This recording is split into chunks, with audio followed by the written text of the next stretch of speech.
Hey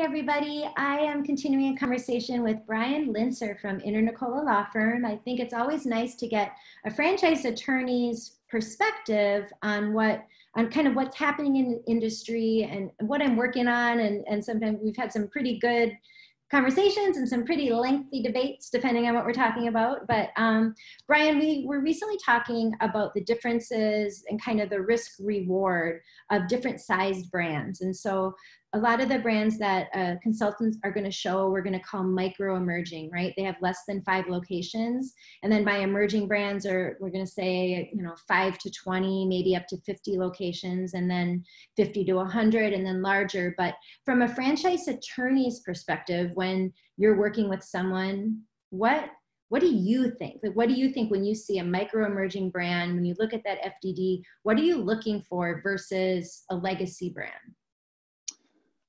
So that's a great question. Dealing with a lot of franchise brands on the franchisor side, on both, there's kind of a different mindset to each. All right. Okay. So generally and it kind of comes down to bargaining position, really, at the end of the day. So when you're dealing with a brand that's growing, emerging brand, micro emerging, whatever the case is, they're more willing to bend on certain things because their bargaining position is not as good as the established brands. Okay. So things like you may be able to it may be easier to get a bigger territory with the growing brand, emerging brand. Maybe you can get a right of first refusal in certain circumstances. Right. Yeah. So it kind of depends, but the way I look at it would be, the brands that are emerging and are growing, they're probably more risky than an established brand that's been around for 30 years and has 2,000 locations, right? Because that model's been proven out, and that's they have a lot of history, whereas the newer brands don't have that history to look back on.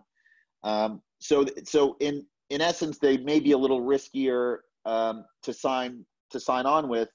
But that we can usually offset with the fact that they're more flexible, right? We can sometimes get more changes in if we can change the franchise agreement, or we have, what I always try to do is I try to minimize the downside and maximize the upside, right? That's the way I always look at it.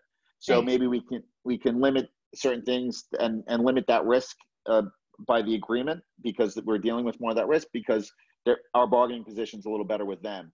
When we're dealing with a much larger brand, in most circumstances, we don't even try to make changes. If we're dealing with anything over 1,000 units, they're not changing anything. And their bargaining position is very good because they don't necessarily need a franchisee to survive.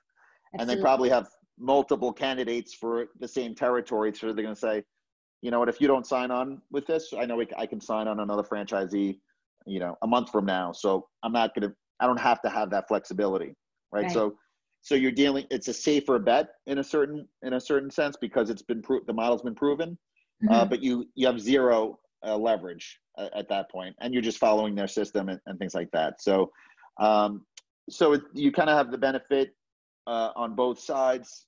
On the emerging side, a little more flexibility.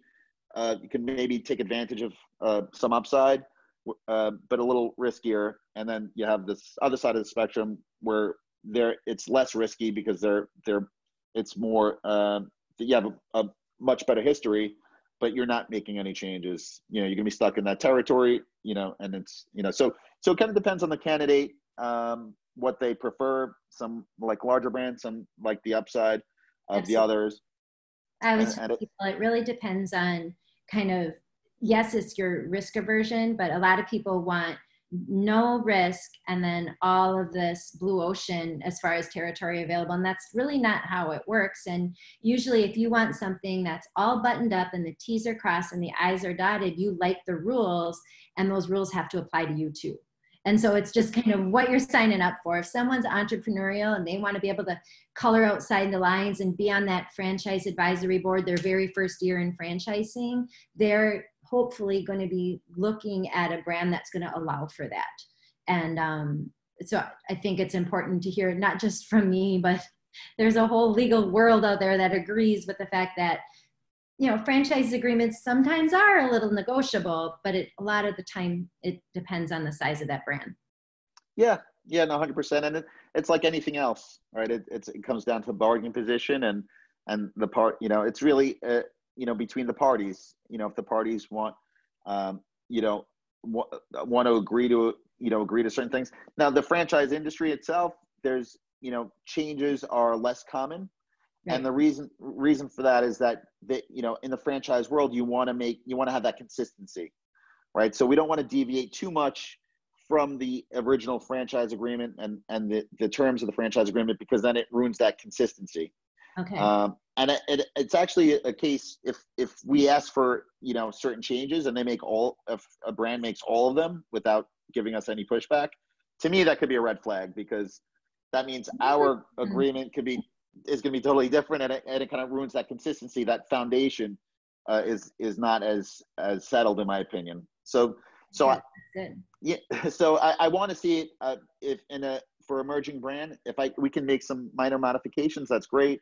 We can't always, you know, and it kind of depends. But if we make too many changes and they allow too many changes, that to me is, you know, we now have to ask ourselves the question, you know, are they changing it for everybody? And are we going to have that same consistency? So it's an interesting, you know, way to look at things, I think. But that's awesome. That's a great way to look at it. Thank you so much. That was very insightful, sir. Thank you.